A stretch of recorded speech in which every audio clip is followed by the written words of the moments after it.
I was 17 when he asked me to marry him. What that day commenced was the beginning of 12 years of domestic violence.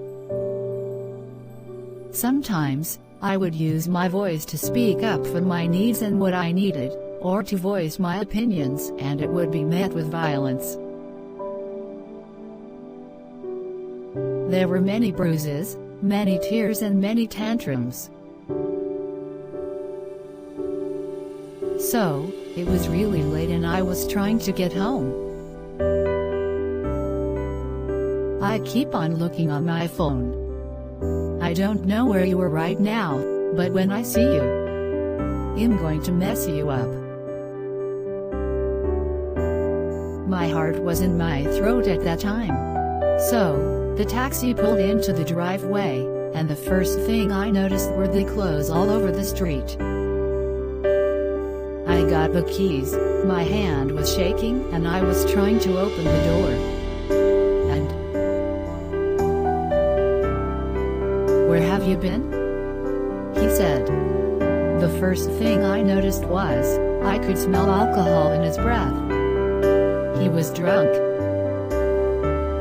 There were bottles of vodka everywhere. I could see that my shoes had been chapped off, my laptop having 2 parts. And I called my dad. It was 3 o'clock and I said, "Dad, what do I do?" He said, "Jane, you call the police, you call the police." When the police arrived, they asked me what happened. I just broke down and crying. I felt so powerless. And I knew that something had to change. I had to change. I had to make sure that my children didn't know this was okay. I left with nothing. I had 2 children and over $50,000 worth of debt. And there were some days I didn't even know how I would feed my children at that time.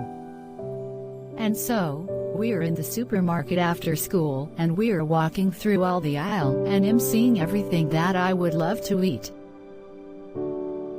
Because at that time, I was starving myself so I could feed my kids. I remembered one day, I called my father, and I was still in that moment, still unable to tell him, "Hey Dad, I'm hungry. I need help." And he told me, to just take one day at a time. That was the best piece of advice that he gave me. And then from that, I was able to take one moment at a time to then change my life, to build the momentum that I needed to get that next chapter.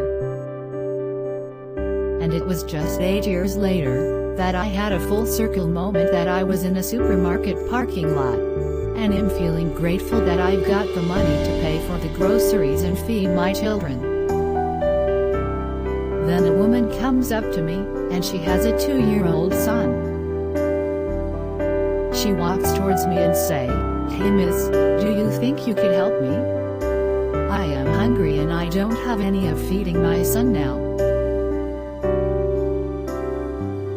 My heart just went out to her straight away because I knew it was me but 8 years ago. I handed her money and said, "It's all going to be okay, just take one day at a time."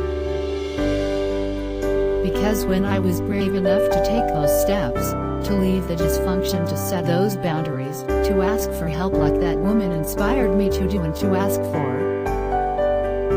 my life began to change. You'll look back one day, and you'll be proud of yourself that you were able to survive, and what I know to be true is that if you be the love that you believe you deserve,